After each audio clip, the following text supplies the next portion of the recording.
Everyone, welcome to S1 coaching centre. आज के video में हम लोग 2020 के अगस्त महीने के फुल करेंट अफेयर को कवर करेंगे, जो किसी भी एग्जाम के लिए बहुत ही ज़्यादा महत्वपूर्ण है।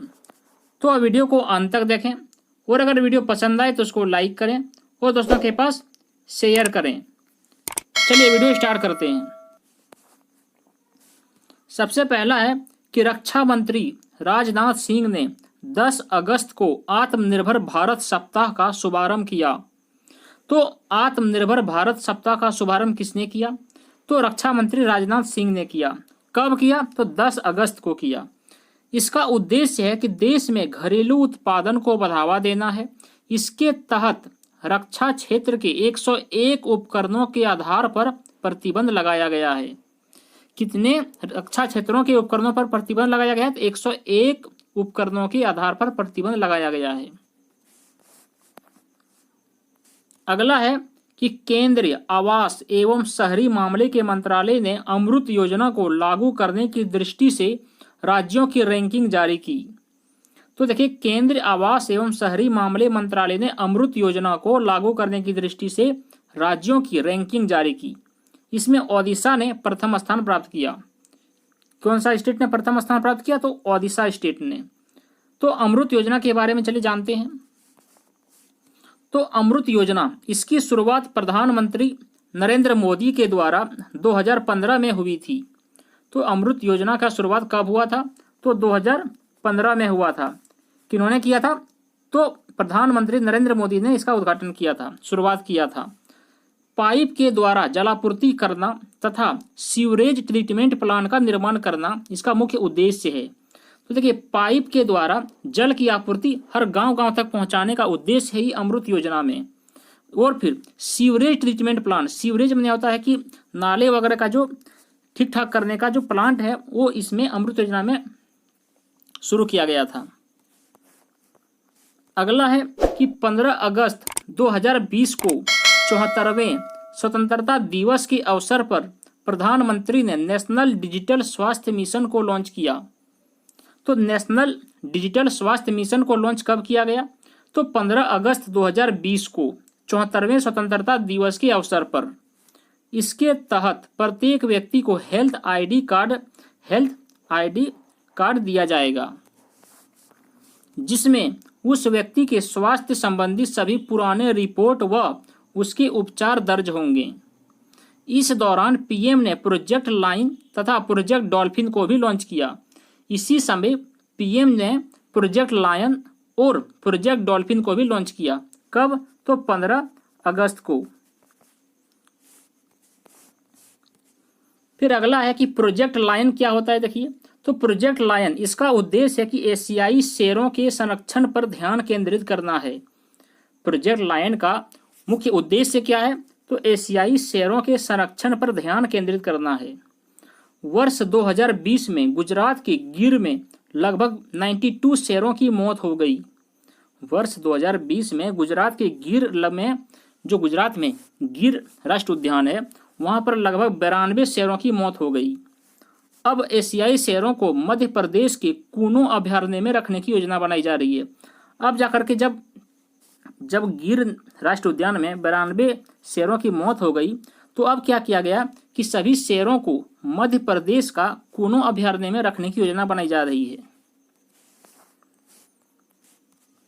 अगला है कि 15 अगस्त को पीएम नरेंद्र मोदी ने लक्षद्वीप को मुख्य भूमि से जोड़ने के लिए ऑप्टिक फाइबर लिंक स्थापित करने की घोषणा की। तो कब की? तो 15 अगस्त को। किसने? तो प्रधानमंत्री नरेंद्र मोदी ने लक्षद्वीप को मुख्य भूमि से जोड़ने के लिए ऑप्टिक फाइबर लिंक स्थापित करने की घोषणा की। ये ऑप्टिक फाइबर क्या है? तो यह एक अंडर सी परियोजना है। क्या है? अंडर सी परियोजना, जिसे 1000 दिनों में पूरा करने का लक्ष्य रखा गया है। इससे लक्षद्वीप तथा शेष भारत के बीच संचार को बढ़ावा मिलेगा। इससे लक्षद्वीप तथा शेष भारत के बीच संचार को बढ़ावा मिलेगा। इस तरह का पहला लिंक चेन्नई तथा अंडमान निकोबार के बीच भी स्थापित हो चुका है पहले। अगला है कि अरुणाचल प्रदेश में स्वायत्तता परिषद अरुणाचल प्रदेश में स्वायत्ता परिषदों पटकाई स्वायत्त परिषद और सोम क्षेत्र की स्थापना तथा छठी अनुसूची में शामिल होने की मांग की जा रही है। इस पर विचार करने हेतु हाल ही में अरुणाचल प्रदेश के मुख्यमंत्री चौना मीन की अध्यक्षता में बैठक आयोजित की गई।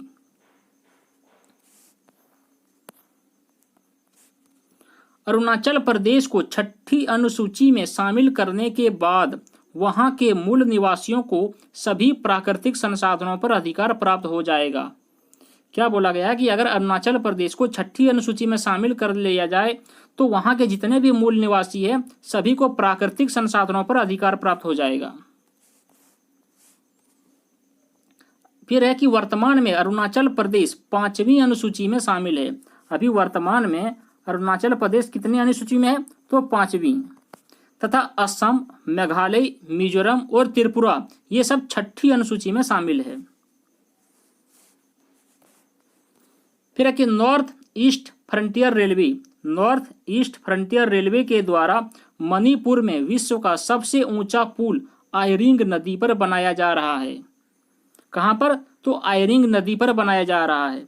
इसकी ऊंचाई 141 मीटर है। इसकी ऊंचाई कितना है? 141 मीटर है तथा लंबाई 703 मीटर है।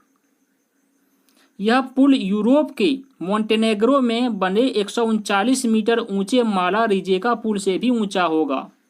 यह पुल जो है वो मोंटेनेग्रो में बने, जो यूरोप का एक पुल है मोंटेनेग्रो में बने 139 मीटर ऊंचे माला रिजेका पुल से भी ऊंचा होगा। अगला है कि मध्य प्रदेश ने अपने राज्य के लोगों के लिए राज्य की सरकारी नौकरियों की 100% सीटों को आरक्षित करने वाला देश का पहला राज्य बन गया है। तो 100% सीटों को आरक्षित करने वाला देश का पहला राज्य कौन बना? तो मध्य प्रदेश बन गया है। अर्थात दूसरे राज्य से आए लोगों को एमपी की सरकारी नौकरी में कोई स्थान नहीं होगा। अब क्या होगा कि अगर कोई अगले स्टेट मतलब कोई दूसरा स्टेट का आदमी अगर कोई मध्य प्रदेश में नौकरी लेना चाहता हो तो वो अब नहीं ले सकेंगे, क्योंकि सिर्फ 100% एमपी के लोग ही, एमपी के युवा ही यहाँ पर नौकरी कर सकते हैं। उसके बाद है कि हरियाणा तथा झारखंड में 75% सीट आरक्षित की गई है, जिसमें हरियाणा ने और झारखंड ने 75% आरक्षण की घोषणा किया गया है कि झारखंड और हरियाणा के लोग 75% भर सकते हैं, बाकी 25% जो है वो अलग स्टेट भी वहां पर फॉर्म भर सकते हैं। फिर है कि फोर्ब्स के द्वारा जारी सर्वाधिक कमाई करने वाले शीर्ष 10 अभिनेताओं की सूची में एकमात्र भारतीय अक्षय कुमार 6ठे स्थान पर है। फोर्ब्स के द्वारा जारी रिपोर्ट हुआ गया जिसमें शीर्ष 10 अभिनेताओं की सूची में से भारत का एकमात्र अक्षय कुमार है जो 6ठे स्थान पर है। अगला है कि फ्यूचर ब्रांड इंडेक्स 2020 की सूची में रिलायंस इंडस्ट्रीज दुनिया का दूसरा सबसे बड़ा ब्रांड बन गया है। पहला है एप्पल जो अमेरिकी कंपनी है। अगला है कि हाल ही में सुप्रीम कोर्ट ने हिंदू उत्तराधिकार अधिनियम 2005 के तहत बेटियों को भी पिता की पैतृक संपत्ति पर अधिकार होने का फैसला सुनाया है। क्या है कि हाल ही में सुप्रीम कोर्ट ने हिंदू उत्तराधिकार अधिनियम 2005 के तहत अब बेटियों को भी पिता की जो पैतृक संपत्ति है उसमें हिस्सा मिलने का अधिकार जो है वो सुप्रीम कोर्ट ने सुनाया है कि अब कोई भी बेटी वो अपने पिता की संपत्ति में भी अपना हक जता सकता है। ये सुप्रीम कोर्ट का आदेश है। फिर है कि प्रधानमंत्री नरेंद्र मोदी के द्वारा ग्रेट निकोबार में 10,000 करोड़ रुपए के ट्रांसशिपमेंट बंदरगाह परियोजना को मंजूरी प्रदान की गई। तो देखिए कि क्या लिखा है कि प्रधानमंत्री नरेंद्र मोदी के द्वारा ग्रेट निकोबार में, कहां पर? ग्रेट निकोबार में 10,000 करोड़ रुपए के ट्रांसशिपमेंट बंदरगाह परियोजना को मंजूरी प्रदान की गई। अगला है कि छत्तीसगढ़ सरकार ने वन अधिकार अधिनियम 2006 के तहत शहरी क्षेत्रों के निवासियों को भी वन भूमि अधिकार प्रदान करने की घोषणा की है। ऐसा करने वाला यह देश का पहला राज्य बन गया है। कौन? तो छत्तीसगढ़। छत्तीसगढ़ का अभी वर्तमान में सीएम कौन है? तो है भूपेश बघेल।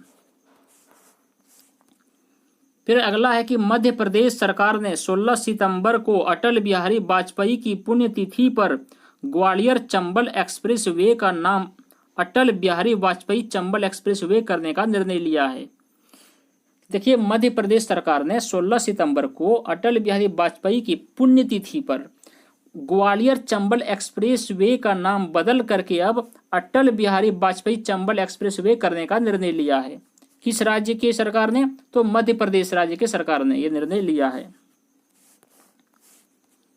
फिर अगला कि केंद्र सरकार ने 20 अगस्त को कर्मचारी राज्य बीमा निगम की बैठक में कोरोना संकट में बेरोजगार हुए कामगारों को उनके पिछले 3 महीने की वेतन का 50% रकम देने की घोषणा की।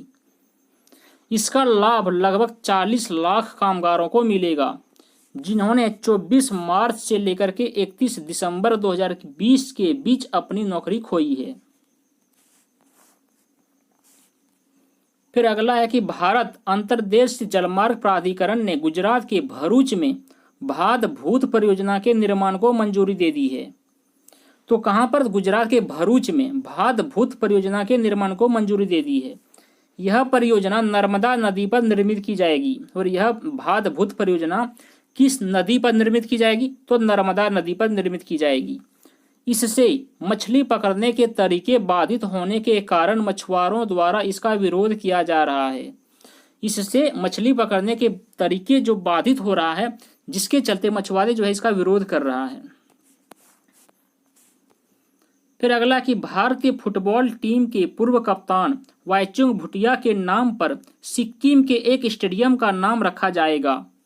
तो देखिए, हमारे भूतपूर्व फुटबॉल के कैप्टन वाईचुंग भूटिया, इन्हीं के नाम पर एक स्टेडियम का नाम रखा जाएगा सिक्किम में। भारत में पहली बार किसी फुटबॉलर के नाम पर एक स्टेडियम का नाम रखा जा रहा है। अगला है कि असम में भारत के सबसे लंबे नदी रोपवे का निर्माण किया जा रहा है। भारत के सबसे लंबे नदी रोपवे का निर्माण कहाँ किया जा रहा है? तो असम राज्य में। इसकी लंबाई 1.8 किलोमीटर होगी और यह ब्रह्मपुत्र नदी पर बनेगा, जो गुवाहाटी को उत्तर गुवाहाटी से जोड़ देगा। फिर अगला है कि उत्तर प्रदेश सरकार ने बुंदेलखंड में जल संकट की समस्या को दूर करने के लिए इजराइल के साथ समझौता किया है। उत्तर प्रदेश सरकार ने बुंदेलखंड में जल संकट की समस्या को दूर करने के लिए किस देश के साथ समझौता किया? तो इजराइल देश के साथ समझौता किया है। इजराइल के द्वारा नवीनतम सिंचाई प्रौद्योगिकियों जैसे ड्रिप सिंचाई को इन क्षेत्रों में लागू किया जाएगा। उसके बाद है कि निर्यात तत्परता सूचकांक 2020 नीति आयोग के द्वारा जारी किया गया। इसका उपाध्यक्ष कौन है नीति आयोग का? तो है राजीव कुमार। और इसका चीफ एग्जीक्यूटिव ऑफिसर सीईओ कौन है? वो अमिताभ कांत। निर्यात को बढ़ावा देने वाले राज्यों की सूची जारी की गई। प्रथम स्थान गुजरात है और दूसरा स्थान महाराष्ट्र है। तो देखिए, इसमें जो सूची जारी किया, इस क्षेत्र में प्रथम स्थान जो है गुजरात राज्य को मिला और दूसरा स्थान महाराष्ट्र राज्य को मिला। उसके बाद है कि असम सरकार ने ड्यूटी पर कोविड-19 से मौत होने वाले पत्रकारों तथा अन्य कर्मचारियों को 50 लाख बीमा कवर करने की घोषणा की। तो देखिए, असम सरकार ने ड्यूटी के दौरान कोविड-19 से अगर कोई पत्रकार या कोई सरकारी कर्मचारी अगर डेथ कर गया हो तो उसे 50 लाख बीमा कवर देने की घोषणा की असम सरकार के द्वारा। फिर उसके बाद है कि भारत का पहला हिम तेंदुआ संरक्षक केंद्र उत्तराखंड के उत्तरकाशी में खोला जाएगा। उत्तराखंड वन विभाग के द्वारा UNDP united nation development programme के सहयोग से शुरू किया जाएगा, जिसमें सिक्योर हिमालय प्रोजेक्ट के तहत इसकी स्थापना की जाएगी। कौन सा प्रोजेक्ट के तहत? तो सिक्योर हिमालय प्रोजेक्ट के तहत इसकी स्थापना की जाएगी। फिर है कि WWF के सहयोग से केरल में महोत्सव 2020 का आयोजन किया जाएगा। इसे ड्रैगन फ्लाई फेस्टिवल भी कहा जाता है। इसका क्या, world wild life fund, WWF का फुल फॉर्म क्या, तो वर्ल्ड वाइल्ड लाइफ फंड के सहयोग से केरल में थुम्बी महोत्सव 2020 का आयोजन किया जाएगा। इसे ड्रैगन फ्लाई फेस्टिवल भी कहा जाता है। 23 अगस्त को नुआखाई फसल उत्सव का आयोजन ओडिशा में किया गया। तो देखिए, नुआखाई फसल उत्सव का आयोजन किस राज्य में होता है, तो ओडिशा राज्य में होता है। इस बार 23 अगस्त को मनाया गया। यह मौसम के नए चावल का स्वागत करने के लिए मनाया जाता है कि जब खेती होता धान की, उसमें जब नया चावल होता है तो नया चावल के स्वागत में नुआखाई फसल मनाया जाता है ओडिशा राज्य में।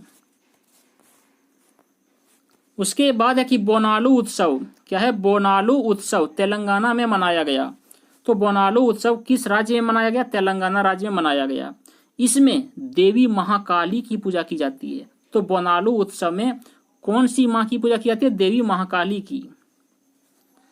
फिर अगला कि तमिलनाडु में भारत का पहला इलेक्ट्रिक वाहन पार्क स्थापित किया जाएगा। भारत का पहला इलेक्ट्रिक वाहन पार्क कहाँ स्थापित किया जाएगा, तमिलनाडु में किया जाएगा। इसका मुख्य उद्देश्य है कि तमिलनाडु में निवेश को आकर्षित करना। फिर उसके बाद है कि गुजरात सरकार के द्वारा नई प्रौद्योगिकी नीति 2020 की घोषणा किया गया। गुजरात सरकार के द्वारा नई औद्योगिक नीति 2020 की घोषणा किया गया। इसका मुख्य उद्देश्य आत्मनिर्भर भारत अभियान को बढ़ावा देना तथा राज्य में बेरोजगारी दर को कम करना है। फिर उसके बाद है कि आंध्र प्रदेश सरकार ने नई औद्योगिक विकास नीति 2020 से 23 तक को लॉन्च किया है। क्या है कि आंध्र प्रदेश सरकार ने नई औद्योगिक विकास नीति 2020-23 को लॉन्च किया। इसका उद्देश्य है कि राज्य में पर्यावरण को प्रभावित किए बिना ही उद्योग स्थापित करना, कि ऐसा उद्योग स्थापित करना कि वो पर्यावरण को कोई क्षति ना पहुंचाए। इस उद्देश्य से आंध्र प्रदेश सरकार ने नई औद्योगिक विकास नीति 2020-23 को लॉन्च किया।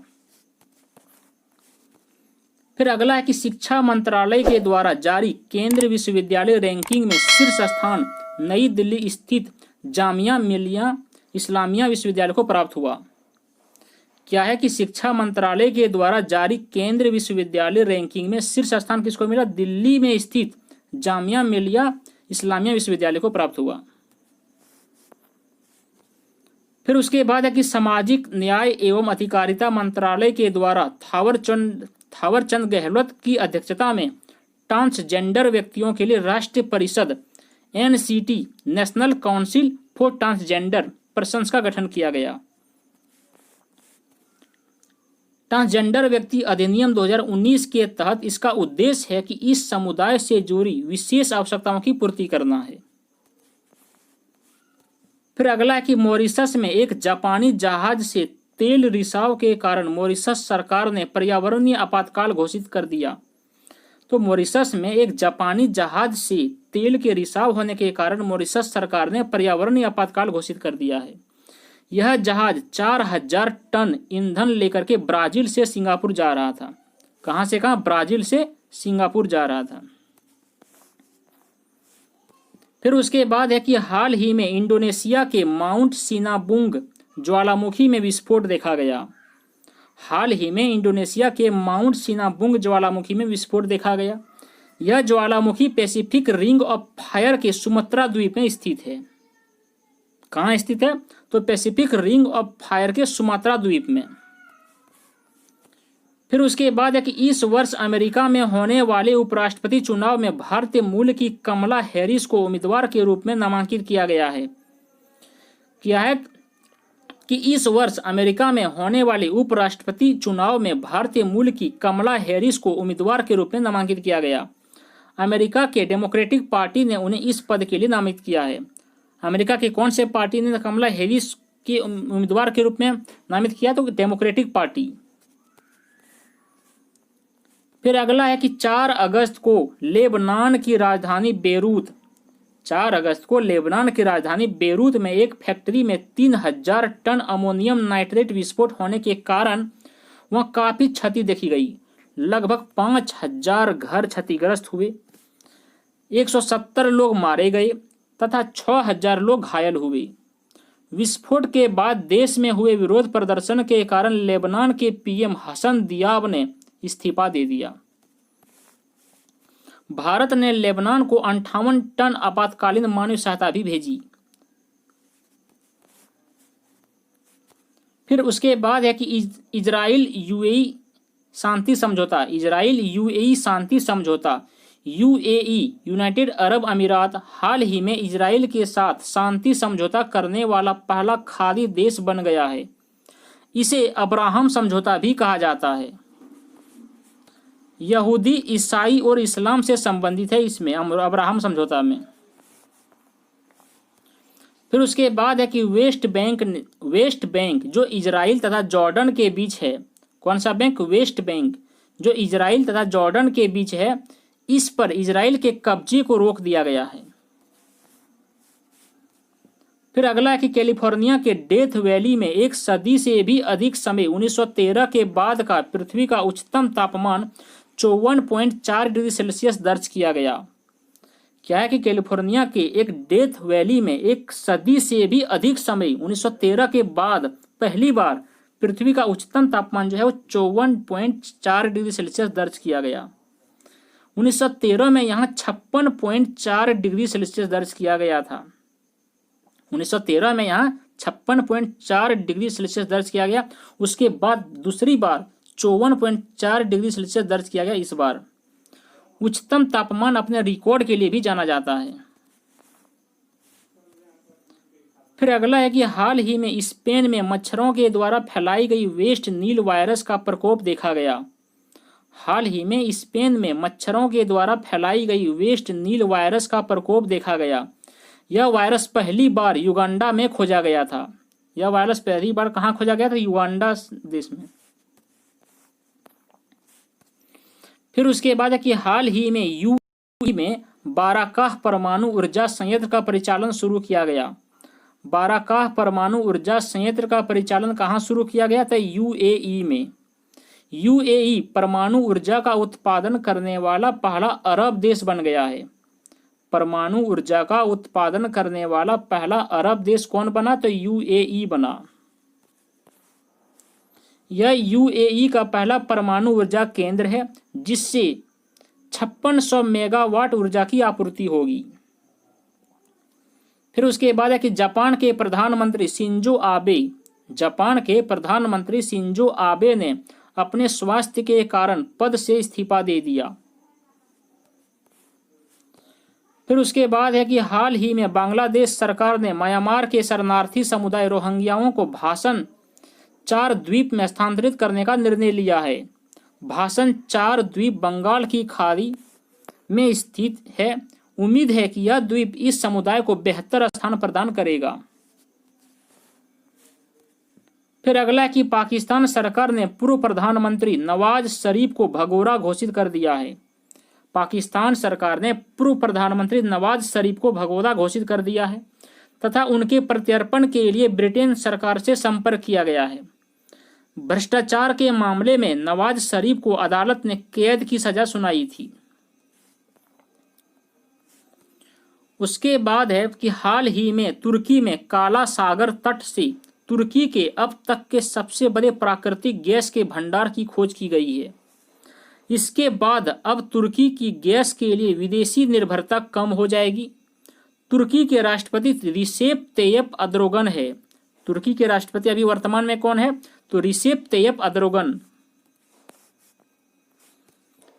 फिर है कि WHO ने अफ्रीका के अंतिम देश नाइजीरिया के पोलियो मुक्त होने के बाद पूरे अफ्रीका को पोलियो मुक्त घोषित किया है। अब पूरी दुनिया में केवल 2 देश, एक पाकिस्तान और दूसरा अफगानिस्तान में ही पोलियो वायरस बचा हुआ है। WHO के द्वारा 1988 में वैश्विक पोलियो वनोन्मूलन कार्यक्रम शुरू किया गया था। वैश्विक पोलियो वनोन्मूलन कार्यक्रम कब शुरू किया गया था WHO के द्वारा? तो 1988 में। फिर अगला देखिए कि अंतर्राष्ट्रीय सौर गठबंधन इंटरनेशनल सौर एसोसिएशन के द्वारा 8 सितंबर 2020 को पहले विश्व सौर प्रौद्योगिकी शिखर सम्मेलन का आयोजन किया जाएगा, जिसका उद्घाटन प्रधानमंत्री नरेंद्र मोदी करेंगे। इसका उद्देश्य ऊर्जा के सस्ते दरों पर उपलब्धता के समक्ष चुनौतियों पर विचार और समाधान करना है। भारत ने वर्ष 2020 तक 1 लाख मेगावाट सौर ऊर्जा उत्पादन करने का लक्ष्य रखा है। फिर उसके बाद देखिए कि भारत ने मालदीव को $500 मिलियन की सहायता राशि प्रदान की है। इस वित्तीय सहायता से मालदीव में 6.7 किलोमीटर लंबी पुल निर्माण परियोजना आरंभ की जाएगी, जिसे माले कनेक्टिविटी प्रोजेक्ट नाम दिया गया है।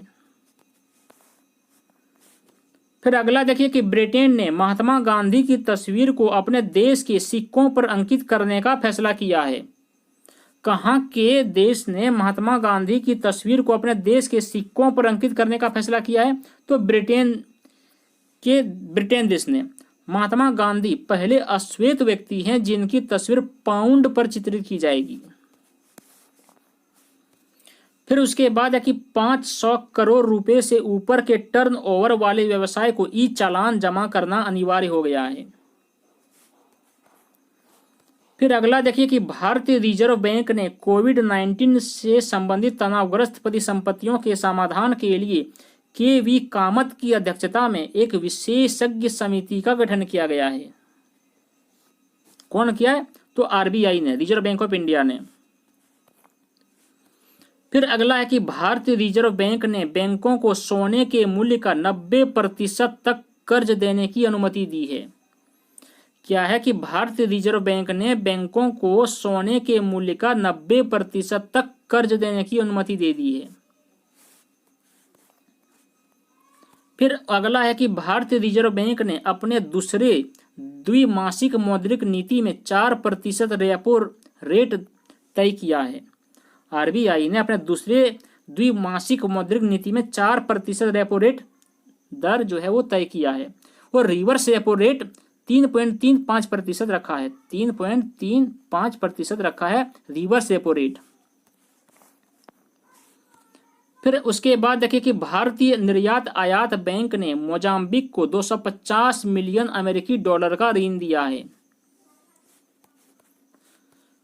फिर अगला कि फिनो पेमेंट्स बैंक। क्या है? फिनो पेमेंट्स बैंक ने आधार कार्ड आधारित डिजिटल बचत खाता जन बचत खाता की शुरुआत किया है।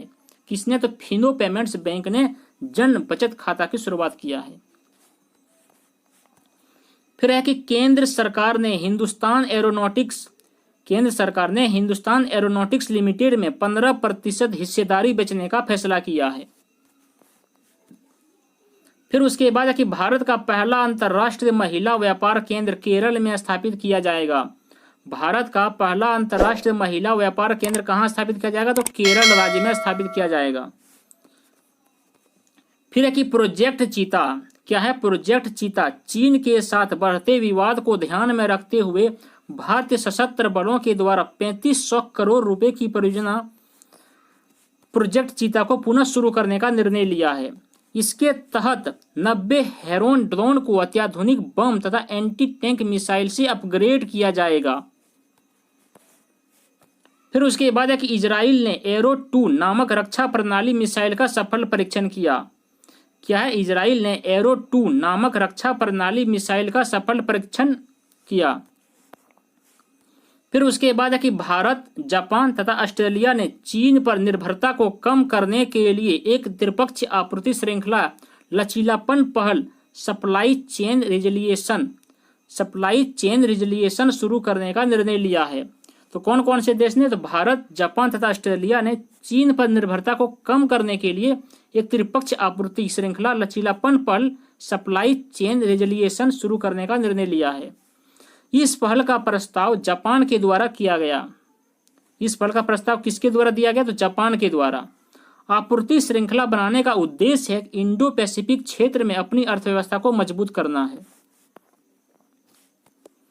फिर अगला देखिए कि विश्व की सबसे बड़ी परमाणु संलयन परियोजना फ्रांस में स्थापित की जा रही है। विश्व की सबसे बड़ी परमाणु संलयन परियोजना कहाँ स्थापित की जा रही है? तो फ्रांस देश में। इसका वजन 23,000 टन होगा। इसे वर्ष 2025 तक पूरा किया जा सकता है। फिर उसके बाद है कि भारतीय तटरक्षक बल ने नया अपतटीय गश्ती पोत सार्थक को नौसेना में शामिल किया है। इसे गोवा शिपयार्ड लिमिटेड के द्वारा निर्मित किया गया है। इस जहाज को राष्ट्रीय समुद्री हितों की सुरक्षा के लिए भी तैनात किया गया है। फिर अगला है कि केरल सरकार ने पहली समुद्री एम्बुलेंस सेवा शुरू की है। पहली समुद्री एम्बुलेंस सेवा किसने शुरू किया? केरल सरकार ने, जिसका नाम प्रतीक्षा रखा गया है। मछली पकड़ने के दौरान मछुआरों के साथ हो रही दुर्घटनाओं के कारण उनके बचाव को लेकर के यह एम्बुलेंस शुरू किया गया है। तो बस आज के वीडियो में इतना ही था फ्रेंड्स। अगर वीडियो पसंद आए तो उसको लाइक करें और फ्रेंड्स के पास शेयर करें। और हाँ, मेरे जो पिछले वीडियो को जिस किसी ने भी नहीं देखा है वो ऊपर आई बटन में मैंने उसका लिंक दे दिया है, वो वहाँ से जाकर के देख सकते हैं। तो चलिए मिलते हैं अगले वीडियो में। आज के लिए इतना ही। Thank you for watching.